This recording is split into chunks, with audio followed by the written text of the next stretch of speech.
Ayan, so good morning guys. So bali pinapakain po natin yung ating mga betta fish. So yung pinapakain muna natin guys habang di pa po dumarating yung feeds nila. Pinapakain po natin ng larva ng mga lamok. Ayan.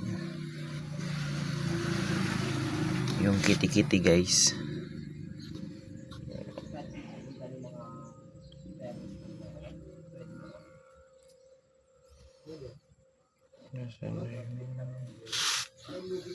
Yun yung isa guys.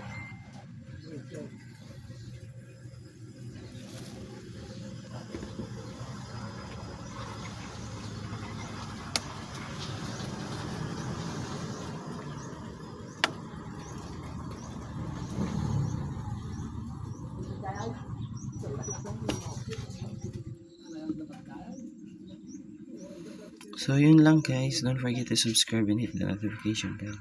Thank you for watching.